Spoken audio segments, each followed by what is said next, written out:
أعوذ بالله من الشيطان الرجيم. بسم الله الرحمن الرحيم.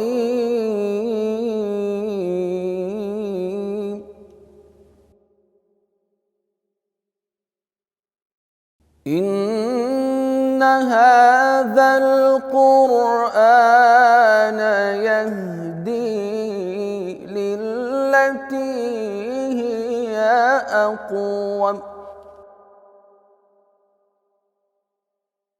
للتي هي أقوم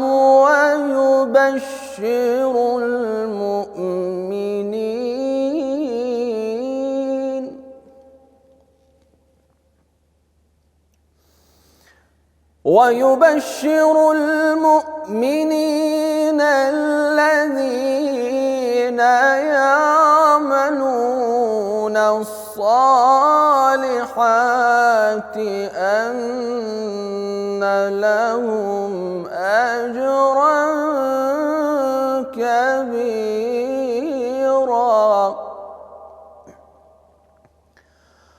وأن الذين لا يؤمنون بالآخرة أعتدنا لهم عذابا أليما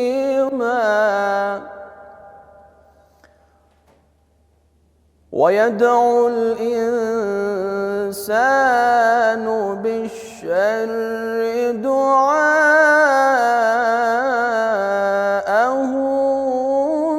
بالخير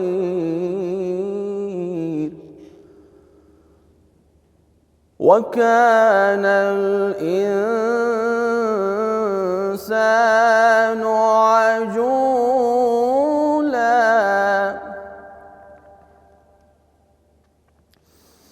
وجعلنا الليل والنهار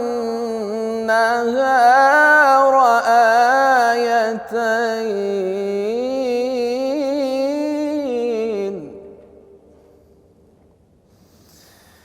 فمحونا آية الليل وجعلنا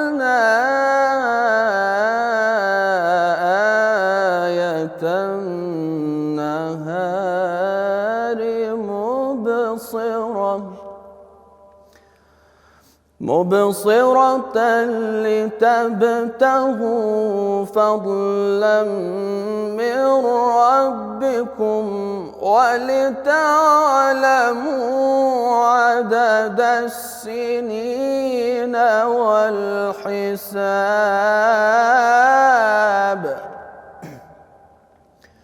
وكل شيء فصلناه تفصيلا